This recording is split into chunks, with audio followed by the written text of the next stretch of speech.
Hi guys, and welcome to the final video of 2019 when it comes to my channel.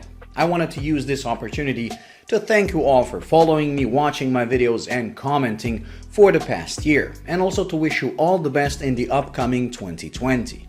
I will continue with the channel and I'll try to keep the same pace I kept through the whole 2019. So 2 videos a week, Wednesdays and Sundays, and maybe I'll even put in a couple of Friday unboxings like I kept in November and December of this year. Now, I've had an amazing journey in the past couple of years, especially this last year where I got to review some pretty amazing watches. I hope that is going to continue in 2020 with even better watches. I was also very lucky to acquire one of my grails, the Reverso I unboxed recently. And don't worry, the review of that is coming early 2020. I hope for the next year that I'll be able to acquire another grail of mine, and it's the one hanging on the wall behind me, which is the Zenith El Primero in 38mm. So hopefully in 2020 you'll see me unbox this as well. Anyways, like I said, I wish you all the best in 2020, and I wish you more to enjoy this hobby as a watch lover and less as a watch snob.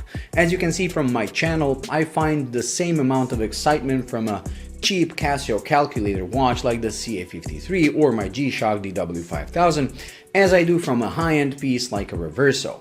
So maybe one day when I own this, or maybe even an FP Journe, that's not gonna reduce my enjoyment that I find in cheap watches.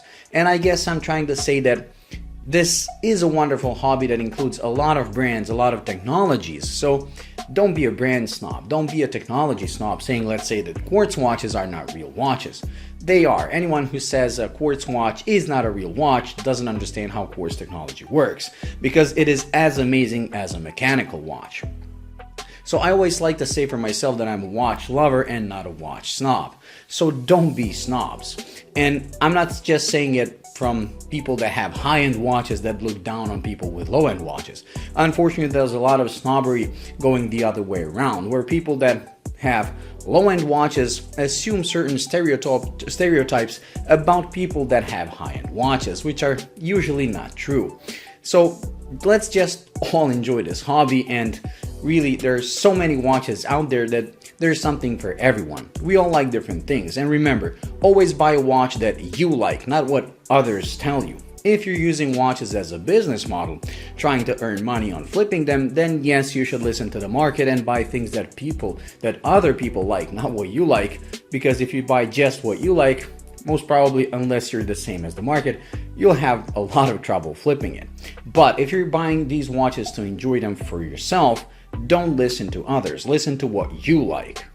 Anyways, that's it. Thank you for watching, and I will see you next year. Bye.